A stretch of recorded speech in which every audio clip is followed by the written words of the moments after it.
It's been a while since we've stepped into the strange corners of Reddit together. I know some of you have been waiting, asking when the next collection of unsettling stories would arrive. And tonight, I thought we'd finally open that door again. These stories are disturbing, yes, but not in the loud jump scare kind of way. They're the kind that creep in slowly like a draft under the door, or the feeling that someone's standing just behind you when the room's empty. So wherever you are, maybe curled up in bed, maybe letting us play while you drift off, take a breath, pour some water, settle in, and let the quiet of the night wrap around you. I'll be your guide through the tales, and if your eyelids grow heavy while we wander through the eerie and the strange, that's alright. Just let the stories blur into your dreams. Now, without further delay, let's step into some of the most disturbing stories Reddit has to offer. I get paid to answer phone calls all day, but I'm only allowed to listen. Strange job, right? We've all heard of odd gigs before, some quirky, some shady, most of them somewhere in between. But this one felt different. The rules were simple, almost too simple. Pick up the phone, stay silent, and just listen. If you speak, if you so much as whisper a word, you're done, fired, cut off. At first I thought it was harmless, easy money, but the longer I sat there, headset pressed against my ear, the more I realized there was something wrong, something about the building itself. It wasn't the flicker of the fluorescent lights, or the hum of the AC rattling through the ceiling panels. It was the silence in between, the kind of silence that feels heavy, like it's waiting for something. And when the first call came through, I understood when no one was supposed to talk back. It's deeper than that. A quiet, unnerving buzz that seeps into you the longer you sit here. At first, it feels sharp, intrusive. But with time, it dulls. Like a splinter you've stopped noticing. It never leaves, though. It just buries itself deeper and deeper into that steel case you call your mind. And you'd be surprised how many people are in this office. Rows of them, hunched over their desks. It's quiet, yes, but never silent. Silence doesn't exist here. If you sit still long enough, if you really listen, you'll hear it. Not the workers, not the shuffle of papers or the hum of machines. No, it's the voices. They come in waves. Desperation, pleas, whispers, sometimes even screams. Not loud enough to disturb anyone, but just soft enough to make your skin crawl. Like a bad feeling you can't quite place, lingering at the edge of your awareness. And the worst part? They're not coming from the people around you. They're pouring out of the phones, one after another, steady, relentless. Like the building itself is breathing through the wires. The calls never stop, a never-ending sea of desperate voices ringing in day after day. Each one sounds different tones, different accents, different ages, but the words are always the same. Please, they whisper. I don't know where I am. Something's outside the door. I need help. And no one answers. No one ever does. 2 cubes down, there's Martha. At least, that's what I call her. She spends her shifts filling out crosswords, tapping her acrylic nails against the desk, like she's typing on some invisible keyboard. Then there's Debbie. Not her real name either, but she looks like a Debbie to me. Tall, brunette, always eating the same cheap parfait she brings in every day. Strawberry, I think. Liberty talks here. Not out loud. Not unless they still want to work here. We don't wear name tags. We don't need them. Because in this place, the only names that matter are the ones whispered through the phones. We don't introduce ourselves here. We don't even wear our own faces. Everyone's assigned a mask. Not the sanitary kind, not the Halloween kind either. These are corporate masks. Sleek, smooth, almost artistic, like something you'd see at a masquerade ball, only stripped of glitter. Stripped of tassels, stripped of anything human. They start just below the forehead and stop just above the mouth. Enough to erase who you are, but not enough to make you forget you're still breathing underneath. They say it's part of the experiment. What experiment? Nobody really knows. And that's the point. We're not here to understand. We're here to follow directions. Answer the call. Don't say anything. Let them speak. Let them scream. Let them beg. Just sit there, the phone pressed against your ear, and listen until the line goes dead. That's it. That's the job. It sounds cheap, gimmicky, like some reality TV stunt with hidden cameras tucked in the corners, waiting to catch us breaking. I thought the same thing at first. But the longer you sit here, the more you realize no one's watching. Not in the way you think, and that's somehow worse. If there's one thing that doesn't lie, it's money. Cold, heavy, undeniable. And that's why I'm here. My name's Ariana, 19, college dropout. A few semesters in, then I quit. Too much debt, too little hope. Credit cards stacked like a tower, ready to fall with the slightest breeze. I spent weeks scouring every corner of the internet, desperate for something, anything that could get me back on my feet, even if it just for a little while. That's when Mabel showed me her world. Mabel was different. Always dressed sharp, always put together. Nice car, good career, Chanel bag tossed over her shoulder like it weighed nothing. She lived in the city, paid her own bills, and did whatever the hell she wanted. She was fun, serious, motivating, all at once, the kind of woman who made you want to stand taller just by being near her. We'd been friends for a while, but she always kept me at arm's length. Like she knew something I didn't, like she was guarding a secret. And eventually, she let me in. Sure, we could have gone out, had a nice time, bonded over caste relationships and mutual interests. But there was always something mysterious about Mabel. She never talked about her work. Not once. I assumed it was drugs or some kind of shady side hustle. It wasn't like her to keep secrets. But when she saw how far I'd fallen, how desperate I was, she took pity.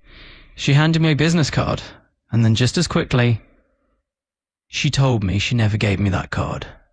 If anyone asks, she said sharply, I didn't give you this and I don't know you. Apparently that was against the company's rules. Nobody can know anyone else who works there. I was confused. But curiosity has a way of drowning out caution. So I called the number. The line clicked. A voice answered, cold, detached, like it had been waiting for me all along. They asked me 2 questions. And in that moment, I realized my life was about to change in ways I couldn't possibly understand. Do you break under pressure? Do you know anyone else who works here? That was it. 2 questions. I said no and no. No background check, no references. They didn't even glance at the resume I'd spent hours polishing. Just an address, a time, and a voice that hung in the air long after the line went dead. The onboarding was just as strange as everything else. You think I was signing up for some military program or a secret government project. Everyone was tight-lipped. No smiling, no small talk. And then came the rules. Number 1, arrive at the building exactly when your shift starts, not a minute early, not a minute late. Number 2, keep your mask on the entire time. No exceptions. Number 3, don't identify yourself. Don't try to identify anyone else. Simple, unsettling, like commandments carved into stone. And as I stood there, mask in hand, I couldn't shake the feeling that these weren't just rules for the job. They were rules for survival. Rule number 4, do not respond. Do not speak to the caller on the other end of the line. It felt wrong, odd, like holding your breath when every instinct tells you to inhale. But I kept telling myself, it's just an experiment. They're not paying us to help anyone, they're paying for data. We're not really answering calls. We're the product. Our silence, our endurance, our fraying nerves, that's what's being measured, fed to someone or something higher up the chain. At least, that's what the assessors say. Assessors, polished managers with polished degrees, they tell us the voices aren't real, that the people on the other end aren't people at all. They're artificial, they say, synthetic, Part of the test. You're not hurting anyone. This is about resilience. Exposure therapy. Mental strength. Sure, that's what they want us to believe. But when you sit there long enough, headset pressed tight, listening to the sobs, the whispers, the begging, it's hard to swallow that story. I don't know what they are, but I refuse to believe they're not people. It doesn't make sense. But they don't act like simulations either. They don't sound fake. They sob, they stutter, they beg for their kids, they whisper about the thing outside their closet. The eyes under their bed, the monster waiting at their window, and you just sit there, listening. Your hand tightens around the Ken until your knuckles ache.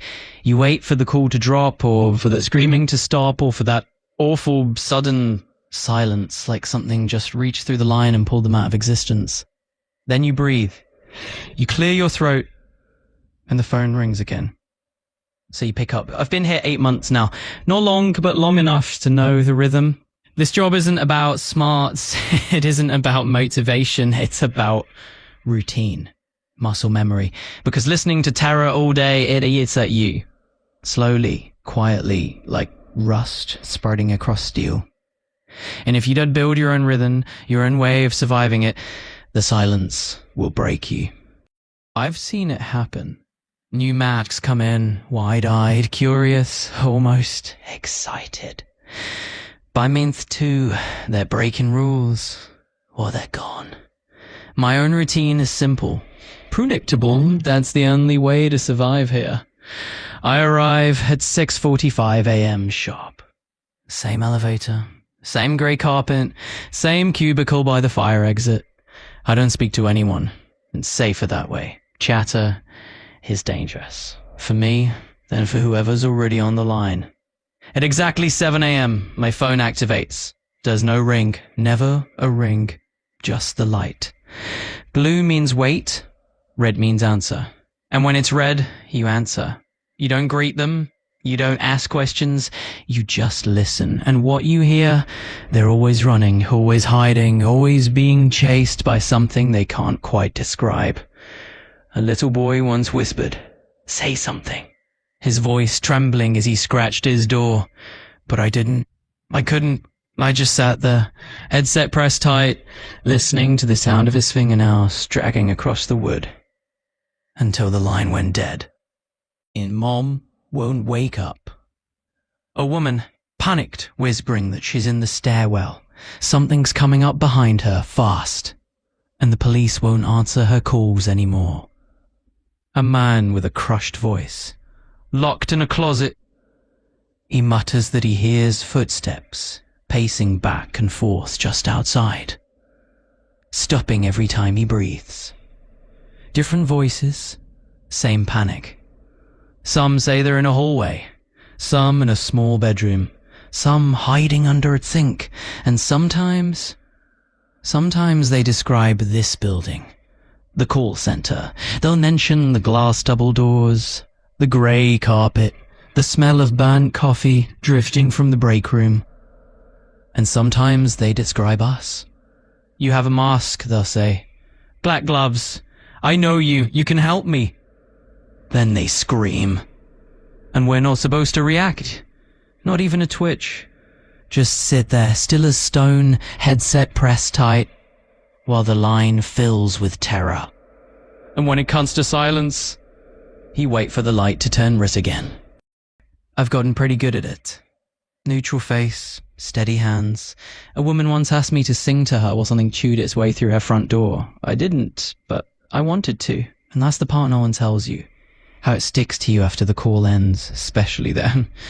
We all cope differently. Food, puzzle, fidgeting, anything to bleed off the tension. Me? I sketch. Not out of interest, not out of enjoyment, just release. Dark figures, tall shadows, doorways broken and bloody. A lot of staircases. Always staircases. And just when the images start to fade, just when I think I've forgotten, the light turns red again. The first few days were the hardest, but then my first check came in. After 1 month on the job, I paid off my student loans. That crushing weight I'd carried for years finally lifted. And that's when I realized Sometimes the scariest part isn't the voices on the line, it's how quickly we can get used to them. For the first time in years, I felt like I could breathe again. A month later, I bought my first car. Used but reliable, then I paid off my credit card debt. For once, the numbers in my bank account weren't a burden I had to solve, like some cruel riddle. Now I live in a loft in the city, multi-bedroom. Exposed brick walls, big windows that let in far too much sunlight. I drive the car I used to drool over in magazine, the one I thought I'd never afford. And the money, it washes away the guilt. Synthetic manufactured guilt, like a fresh coat of paint covered in grime. Except the grime feels just as processed as the paint. Maybe that's the point. Maybe this was never about the calls or the voices or even us. Maybe it's all just one extravagant experiment, and we're the ones being tested. It's the cold corporate bet that people will do almost anything for the right amount of cash. Even if it means listening to fake snuff calls for hours on end. That's what I told myself. The calls were just noise, background static, a paycheck. Until the day I heard something I never expected. It was a Tuesday afternoon, halfway through my shift, my eyes drifting between yesterday's half-finished crossword and the dull glow of my screen. I was hungover, my head still fuzzy from last night's bad decisions. Maybe that's why I was caught off guard. Maybe that's why I made the mistake. The light turned red. I picked up instinctively, eyes still fixed on the crossword. And then, "Hello? Is anyone there? I need help." The voice was faint, but unmistakable. It was her. Mabel? For a split second, I forgot where I was. Thought maybe I'd picked up my personal phone by mistake. My heart started to hammer. "Mabel?" I whispered, before I could stop myself. The room went quiet. Not the usual quiet of the call center, but something heavier, thicker, like the whole building was holding its breath. I felt eyes on me. Dozens of masked faces turning in my direction, watching, waiting. Heat rushed to my face. Embarrassment burned through me as I ducked below the cubicle wall, phone still pressed tight against my ear. I was done. I knew it. And then Mabel spoke again. "Wait, Ariana?" I froze. My finger hovered over the receiver, ready to hang up. But something stopped me, because I didn't understand. I was Mabel on the line. I've heard hundreds of simulated voices plead, beg, scream for help, but this wasn't a simulation. I never imagined it could sound like someone I knew. I was already reaching to hang up when she said it. Something strange. Something unexpected. Oh no, no, no, no, no, no, no. Her voice trembled with confusion, and a cold shiver crawled down my spine. This wasn't the Mabel I remembered. Then she started laughing.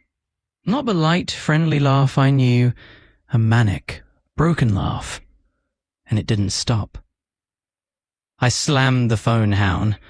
My chair spun as I turned, heart pounding in my chest. And there she was. A member of HR, standing at the edge of my cubicle. Black mask. No clipboard. No pen, just silence. She motioned for me to follow. No words, just a slow, deliberate gesture. I walked behind her, every step echoing in my ears, until we reached her office. I sat down in the stiff plastic chair across from her desk, my mind still reeling. The call played on a loop in my head. Mabel's voice, the stammer, the laughter, and for the first time since I started this job, I wasn't sure if I'd made a mistake I could come back from. The voice. The laugh. The way it sounded exactly like Mabel. I couldn't stop shaking. "You broke the rules," she said flatly, scribbling in her notepad without looking up. "Yes, but... You understand this means you're terminated from the call center, correct?" Her words cut through me with such finality, it felt scripted, like she was reciting lines from a procedure manual. "I recognize her," I blurted. "The voice. I thought I picked up my own phone by accident." And maybe it was that, maybe it wasn't, that made her pause. She looked up for the first time. Her eyes were sharp behind the mask, almost disappointed. Or was it fear? "You thought what?" It sounded like someone I knew, a friend of mine. This time, she didn't write anything down. She just stared at me, and then, in a voice that felt heavier than the silence around us, she said, "When you first applied to this job, you answered 2 questions. "Do you remember them?" she asked. My stomach turned. I hesitated. "They asked if I was good under pressure, and if I knew anyone who worked here." "And how did you answer?" "No, I'd no to both." She stared at me for a long moment. Then, without a word, she tore a sheet of paper from her pad and slid it across the desk. "You are hereby terminated from this experiment. You can collect your final check at the location printed on this slip. You've also been granted a severance equivalent to 1 month's salary." I blinked. "Wait, that's all?" She didn't respond. Just went back to typing like I wasn't even there anymore. No explanation, no follow-up about the call, no mention of what I heard. Just a polite termination and a severance bonus. I grabbed the paper without reading it and stormed out, past the rows of silent masks, past the flickering overhead lights, and out into the daylight. And for the first time in months, I realized how blinding the sun could be. I was halfway to my car when I realized I hadn't even taken off my mask. I didn't look back. The next few days were a blur. Sadness, anger, confusion. My body kept moving through the motions, but my mind, it was stuck. Stuck on a loop. That voice, the thing that sounded like Mabel. I didn't know what I was supposed to believe anymore. On the second day, I caved. I called her.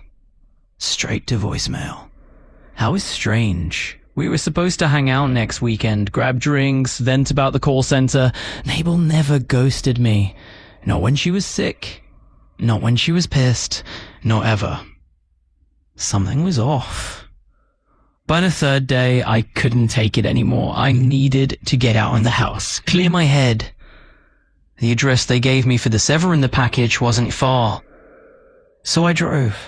And the whole way there, I couldn't shake the thought. What if the voice I heard wasn't just a mistake? What if it wasn't a simulation at all? The hotel was one of those upscale downtown places. Giant flower arrangements in the lobby, staff in gloves, everything polished to a shine. No front desk, and just a wall of private mailboxes near the back. The code they gave me worked. The lock clicked open, and inside was a check, neatly folded. Fresh, like it had just been printed. I left quickly, crossing the street to the parking garage where I'd left my car. As I reached the elevator approach, someone was standing on the sidewalk. Just outside the garage entrance, big blonde hair, fur coat, all boots. Mabel. I stepped forward without thinking, just a few feet, enough to get a better look. And that's when I saw it wasn't her. Not really. The thing, like Mabel, if she'd been sculpted from melting packs, too tall, limbs uneven, limping slightly, and even from that distance, I swear, I could hear it breathing. Her skin hung from her face in folds, sagging like old leather. Her mouth hung slack. And her eyes, God, her eyes, 2 hollow pits, ringed with tiny, sharp teeth. Her hands were worse, loose skin, twisted fingers, bent at angles that didn't make sense. And yet, people kept walking past her, moving around her, avoiding her without ever looking. Like he had weight, presence, but no one dared to see her. Not really. If they had, they would have been as terrified as I was. Behind me, the elevator dinged. The door slid open. I ran inside, slammed the closed door button with shaking fingers. And just before the doors sealed shut, I heard it.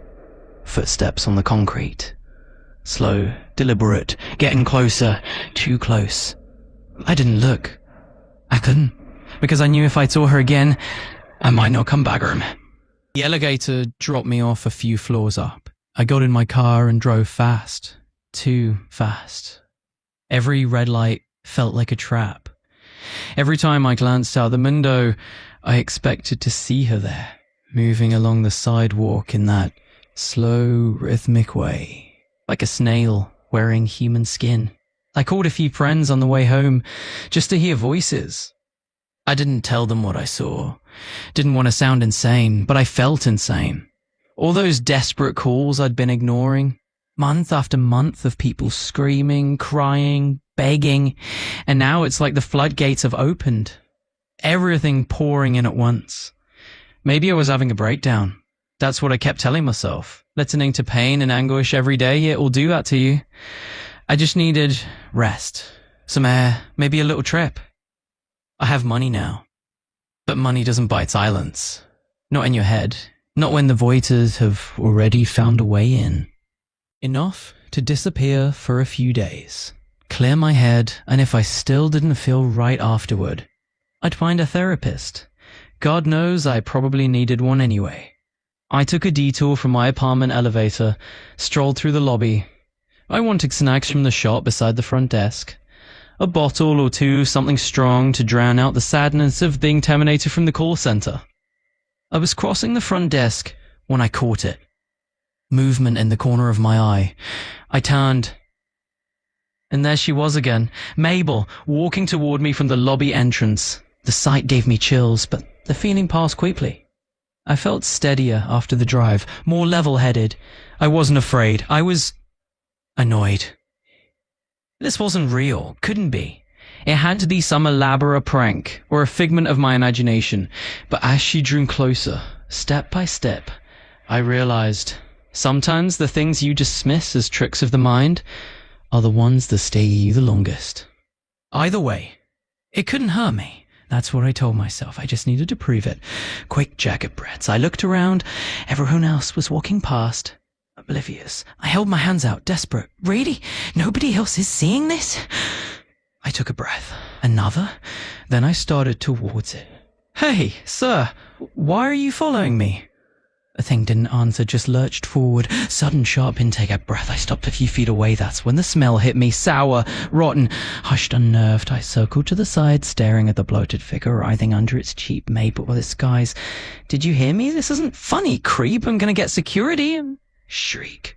A mouth tore open from its stomach and bit off the finger I was waving at its chest, just like that. Gone. I staggered back, screaming, clutching the bloody stumble where my finger used to be. And then building to a shout, it kept limping forward. I screamed louder, begging for help. But no one looked. Not a single head turned. And in that moment, I realized whatever this thing was, I was the only one who could see it, and that meant I was the only one it wanted.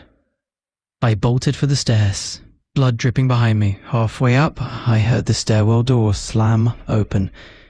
It was coming. I reached my floor, sprinted down the hall, fumbling my key from my purse with trembling bloody hands. Somehow, I got the door open, slammed it shut, locked it. I backed away until my spine hit the far wall of the apartment. I pulled out my phone, dialed 911 with my good hand. Ringtone. Then silence. No connection. I checked my service, 4 bars. It didn't make sense. I tried friends, family, even my hairstylist. Nothing. No ringtone, just silence. I cursed, rushed to the peephole. Nothing out there. Not yet. Just a wide, empty hallway. And then the silence shifted. Not footsteps, not breathing, something else. Like the hallway itself was waiting for me to blink. Blood was everywhere. I could feel my heartbeat in my hand, pulsing through the pain and swelling. I stumbled into my bedroom, wrapped the finger, swallowed a few painkillers. Then I sat at my desk, opened my laptop, tried to get online, email, social media, anything. Blank screen, no connection. I sat down and cried. I didn't understand what was happening. Something was wrong. Not just with that thing in the hallway, not just with me. Reality itself was broken. No one could hear me. No one could reach me. No one cared. I was isolated, trapped. Food for something that wore my friend's skin. Maybe that was all that was left of her. Then it was here. I heard the footsteps, limping, dragging just outside the door. The light underneath it dimmed, stifled by something large standing there. I held my breath, waiting, but nothing happened. And somehow that was worse than if it had. It just sat there. Hours passed. The shadow never moved. I gripped the knife tighter, waiting for the inevitable, but it didn't come. It didn't make sense. I fumbled with my phone, desperate to reach someone, anyone. I knew it was futile, but I had to try, and then I heard it. Not from the phone, from the door. "Hey, Ariana. I'm here. I need your help." I froze. It was Mabel's voice, but wrong, wet, guttural, like words whispered through the mouth of a corpse. "Don't ignore me. Say anything, anything. I need to know you're okay." Monotone. Empty, no concern. I backed away, step by step, until I reached my bedroom. Then a loud bang shook the door. "Don't walk away from me, Ariana." The voice wasn't pleading anymore. It was the command. "Talk to me."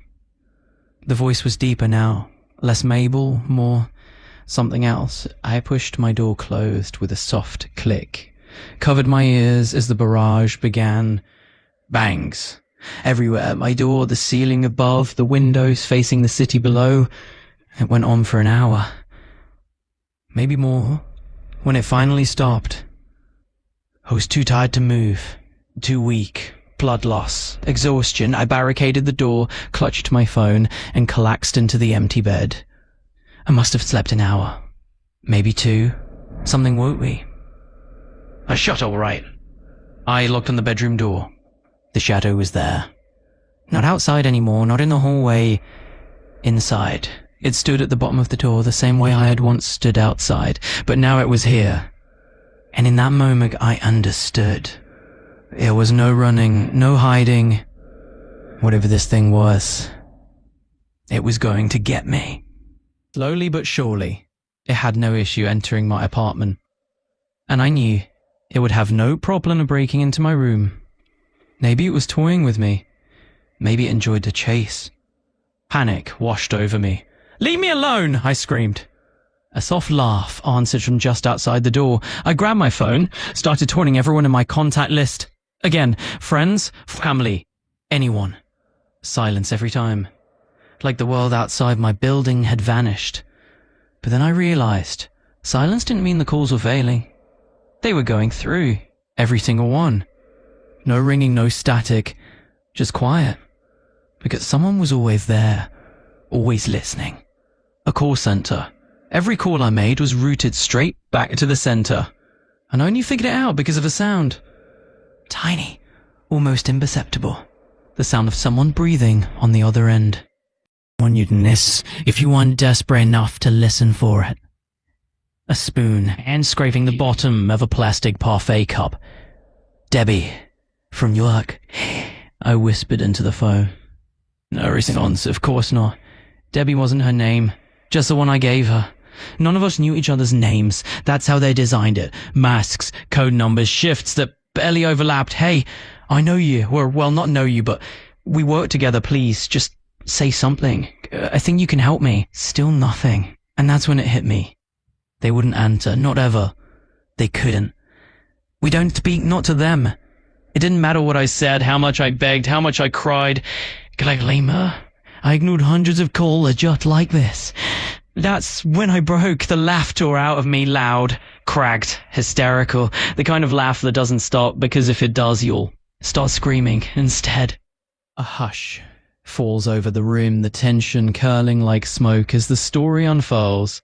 Each word is a deliberate footstep into shadow. It was the same laugh I'd heard from Mabel the day she realized the truth, that she was calling the same people she sat next to every day, that none of us said a word, not when it mattered. It was real. All of it. Real people. Real demons. God, those poor people. Men, women, children. The children, the creature outside when quiet drew my breakdown. Maybe it enjoyed my pain. Maybe it was waiting, hoping I'd walk out, still broken, right into its jaws. But once the laughter drained out of me, I felt something else. clarity. Could have been the painkillers. Could have been the sleep deprivation. Didn't matter. I had an idea. If May responded, the creature would move on. That was my theory. I never got confirmation from Mabel, but she had tried it. She screamed into the phone until someone broke the rules. And then the thing left her alone. So I picked up my phone, and I opened my mouth. At least that was the hope. I needed someone to answer, to break the rules. Like Mabel did, like I once did. I racked my brain for anything I knew about the people I worked with. Anything that could crack their armor. And then it hit me. Martha. She was always on shift when I was. The one with the crossword puzzles, the cucking acrylics. The only reason she came to mind was because I knew something about her I shouldn't. We do our best to hide our identities. Masks, code numbers, no overlap. But every now and then, something slips. A phrase, the flash of a text, the hint of a tattoo. Her mistake was bigger. Easier to forget, but impossible once you noticed. One day, I saw a brochure sticking out of her purse. An assisted living facility. I recognized the name. My mom had looked into it for my grandfather once, and now it was the only card I had left to play. Nice place. Private rooms, big windows, expensive. Probably why Martha took the job. I grabbed the phone and started dialing random numbers, cold calling the call center over and over. Same silent line, same hollow wait. I listened for her, for the familiar tap of nails on cheap plastic. Fast, plasticky little clicks. Call, hang up, nothing. Was Martha even on rotation tonight? Hopelessness crept in. Outside the room, the door handle twitched, a soft rattle like someone testing the lock. It would be in here soon. And then there it was. The clacking of nails. I prepped the script in my mind. One chance. Hello? I said in the calmest voice I could manage. Silence. I took another shaky breath. I'm calling because your family member at Woodbrooks is in the middle of a situation here. I hoped this was the right angle. Every call I'd ever taken was frantic, desperate. Just like me now. But I couldn't show it. Not if I expected this to work. Nobody at the call center would expect someone calm, collected. The clacking stopped. I had her attention. Now I needed to drive it home. Sorry to call this line. Someone at the call center said it was your work line. I just need to confirm some information. Let's start with your first name. I bit my tongue as the door began to unlock. It creaked open slowly. The barricade of furniture slid across the floor like it was nothing, like it was a pile of empty boxes. I pressed my hand over my mouth to stifle a scream, and then I saw it. What stood there wasn't wearing Mabel's skin anymore. That was gone, sloughed off like wet clothing. All remained with something raw, red, shifting, barely human, and it was smiling. A bundle of dark flesh. Tentacles and mouths writhing in slow, deliberate motion. Snapping, smacking, clicking wetly against each other. They turned toward me all at once. The bundle writhed closer in unison. I closed my eyes, tried to keep my voice level. Man, this is an emergency. If I don't get a directive right now, I will need to call 911. Warmth descended on my face. 100 little mouths, breathing against my skin in anticipation. And then she spoke. Is my mom okay? Her voice, Martha's voice, it felt like a lifeline thrown into the middle of the ocean. I opened my eyes. The thing was gone. Only the tip of a black tendril, vanishing across the corner toward my front door. I grabbed the phone again, clutching it like it was the only thing tethering me to reality.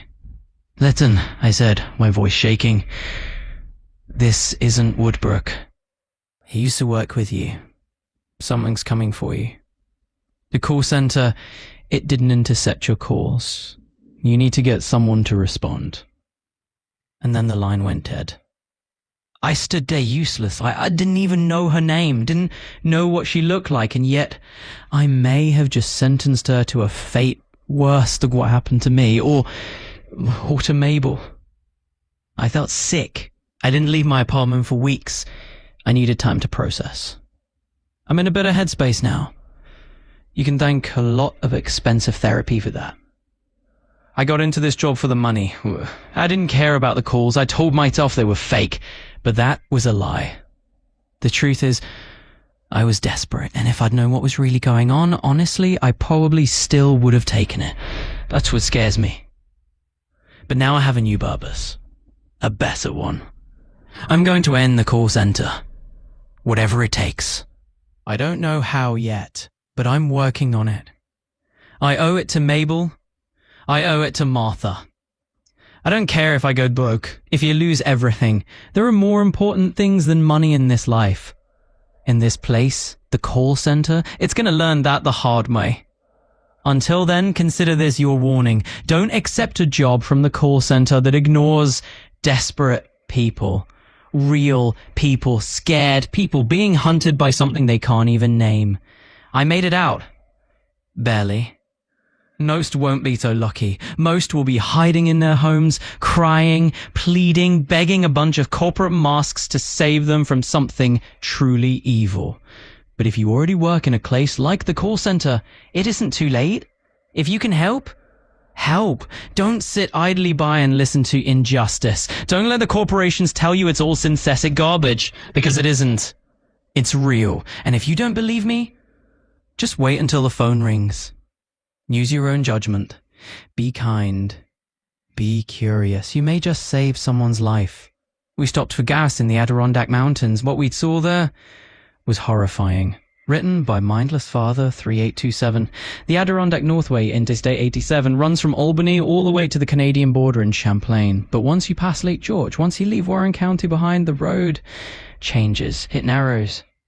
It curves more often. Exits become sparse, almost like the highway itself is trying to keep you. Cell service? Practically gone. And driving there at night, it feels less like a road trip and more like you're slipping out of time. I was 17, just finished my junior year of high school, around the same time I finally got my graduated driver's license. And that's when it happened. In other words, no more curfew. To celebrate, a few buddies and I decided to take a road trip through the Adirondacks. Nothing serious. Just drive north for an hour or so, then turn around and head back. A pointless adventure. But at 17, that's all you need. We'd grown up in Albany, only about an hour from the gateway to the mountains. That felt like the perfect mini escape.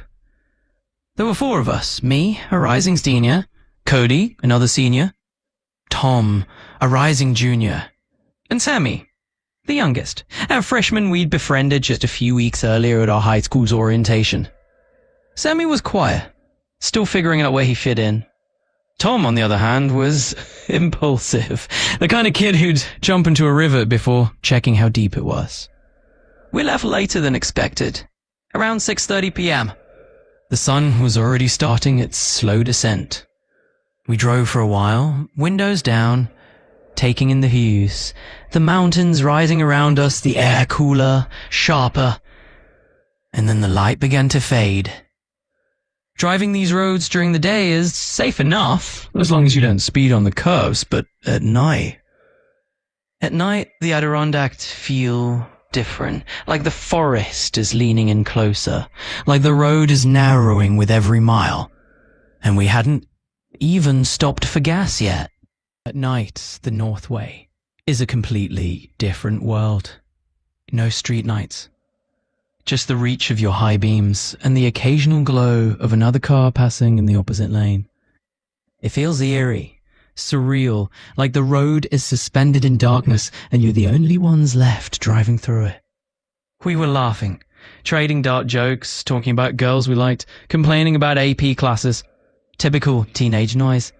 Everything was fun and games until the orange "Please refuel" warning lit up on the dash. 30 miles left. Sammy called out his phone, checked our location. That's when we realized what we'd done. By our own carelessness, we'd driven over 250 miles from home, nearly 3 hours north. Tom just laughed, brushed it off like it was nothing. But I felt it. That knot in my chest. Because out here, 30 miles isn't 30 minutes. Out here, 30 miles can feel like forever. Sammy was still frantically scrolling through Google Maps when the sign appeared. Exit 39S, New France. Amenities ahead. It felt like a miracle. The road off the interstate was nearly desertic, but that didn't surprise us. We'd driven so far north that traffic had thinned to nothing, silence settling in like a blanket. We made the right turn, headlights cutting through the dark, scanning the roadside for the mobile station promised on the blue sign. 3 miles later, there it was. A small gas station, unmistakable even in the dark. 2 pumps, a flickering canopy light, and no one else in sight. Relief washed over us. We were the only ones there. Standing in that empty lot, surrounded by endless forest, it didn't feel like safety. It felt like we'd just stepped out of the world we knew and into something else entirely. Beside the pump stood a modest mobile mart. 1 bathroom, a few shelves lined with the usual assortment of unhealthy snacks you'd expect at any highway rest stop. We were only there for gas, but Tom, despite already eating enough dinner for 2, insisted on grabbing snacks he'd spotted through the window. Without a second thought, he headed inside. We finished pumping in no time, ready to hit the road again, bracing ourselves for the inevitable lecture from our parents the next day. We all got back in the car, and we waited. 5 minutes passed, then 10, then 15. By 20, Sammy pulled out his phone and called him. We all leaned in, listening. And there it was. Tom's voicemail. That same cheesy message we'd all heard 100 times before. But hearing it now, in the middle of nowhere, parked outside a silent gas station, it didn't sound funny anymore. It sounded wrong. Stop messing around and get back here, he shouted into the phone before hanging up, clearly annoyed. We gave it another 10 minutes. Still no sign of Tom.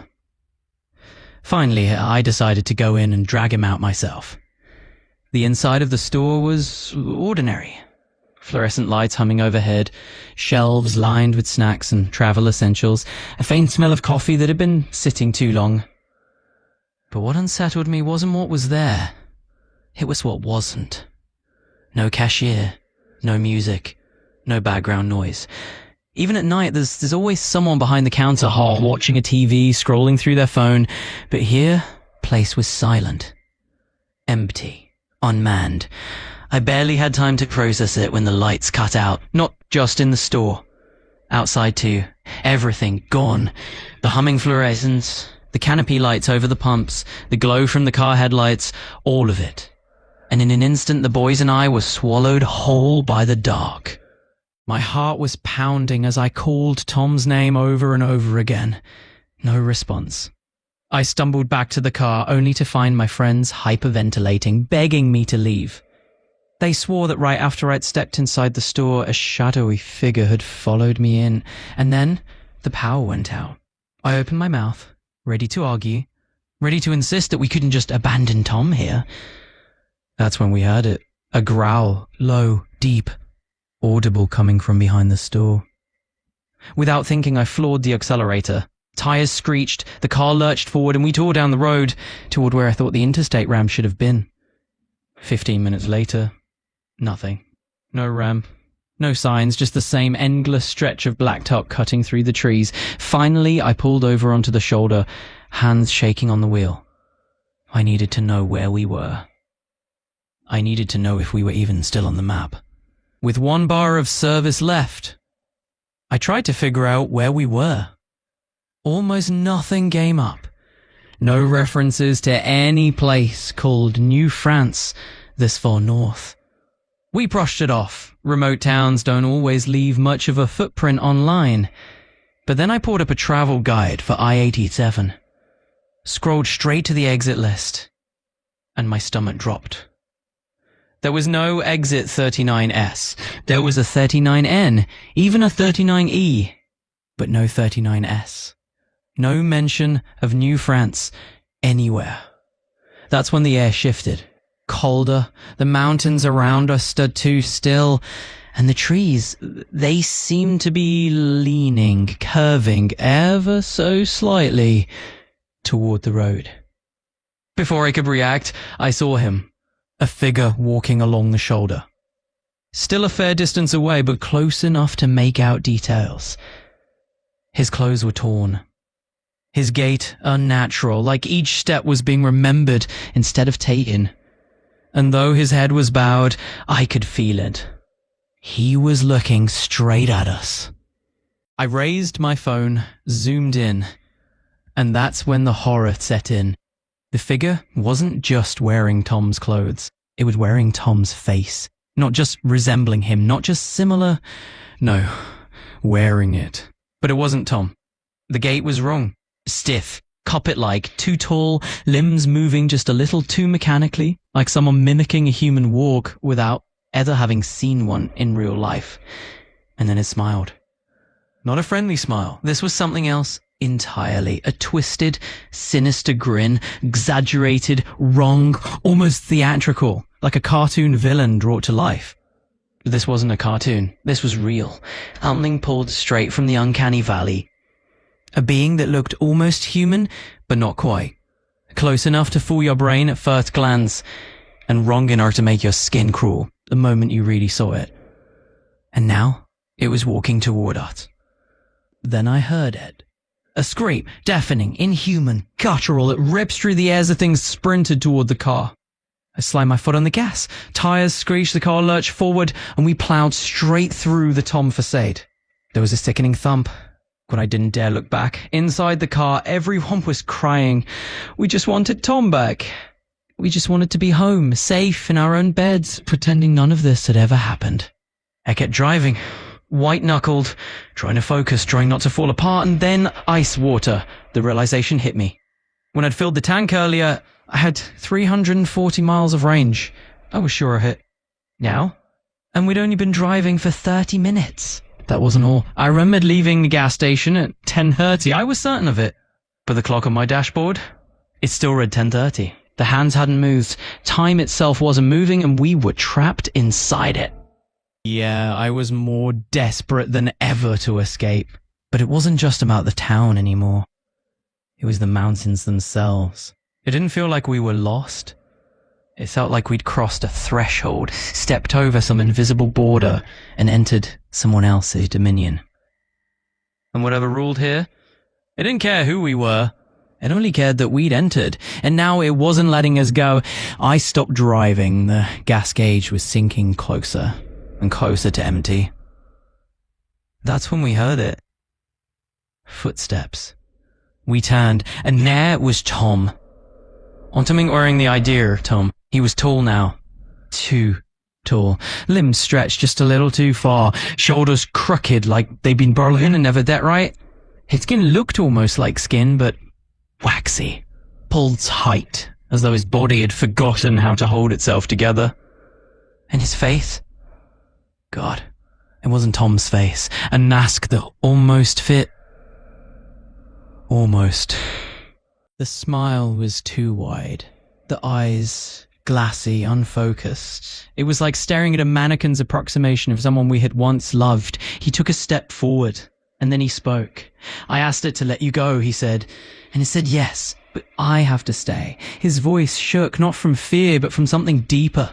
Surrender. Don't come looking for me, and once I'm gone, leave immediately, or it'll change its mind. He looked at each of us in turn, his face flickering like a worn projection struggling to hold still. This place was never ours to enter, and I'm the price for our disrespect. Then he reached into his coat, pulled out a folded map, old, creased, damp, as though it had passed through too many hands before his. He didn't explain it. He didn't need to. Because in that moment, we all understood. The map wasn't a guide. It was a warning. Somehow, we understood. This was our way out. Tom turned without another word.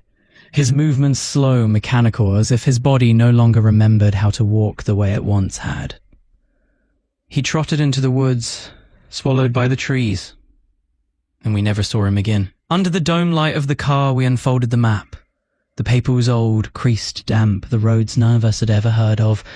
No search results, no pins on Google Maps, nothing recognizable to any GPS system. But the path was clear, intentional, marked for us. So we followed it. Down winding, narrow mountain roads that didn't seem like they should exist, unmarked intersections, faded trail hinds, cracked asphalt buried beneath leaves, and just when it felt like we might vanish into the trees forever, we saw it, a dye blue sign. White letters. 87. The Northway. Our way back. I didn't even think. I slammed my foot on the gas, tires spitting gravel as we tore up the ramp, back onto the freeway, back into the real world. We got home early that morning. Our parents scolded us for staying out too late, but our car privileges remained intact. Nothing unusual. But what disturbed us most wasn't what happened in the woods. It was what came after. No one questioned Tom's disappearance. No police reports, no missing posters, no calls from worried parents.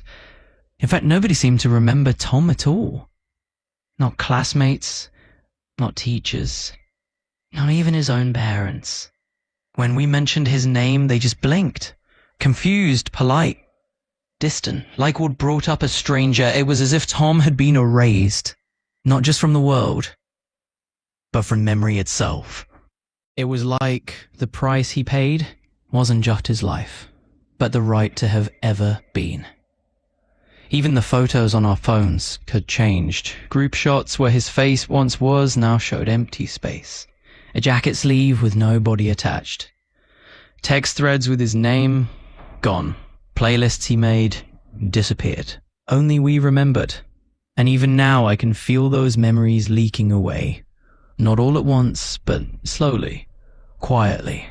The last we ever heard from him, or whatever took him, came weeks later. An envelope. No return address, no postage, weather warped as if it had traveled a long, unnatural route to reach us. Inside one line, handwritten in uneven ink. Stay out of our territory. And that was it. That was the end. And alright guys, that wraps up tonight's dive into some of the most disturbing stories from Reddit. I love this series and I hope you do too. If you're listening in the dark, maybe double check your locks, and if you're driving through the mountains tonight, keep an eye on the exits. Some roads aren't meant to be taken. I used to do these all the time, and honestly, I kind of burnt myself out. But I'm back, and better than ever. If you'd like to hear more Reddit story videos in the future, make sure to like the video, drop a comment down below, and let me know which story stood out to you the most. I'd love to record more of these for you. It's been a long time since I last made one, and I've seen so many of you asking for their return. For me, the wildest one tonight was definitely the first story with the call center. That twist at the end? Creepy, unexpected, and just wow. Hopefully you enjoyed this as much as I did. And if you're new here, check out some of the other videos on the channel. I think you'll find plenty to love.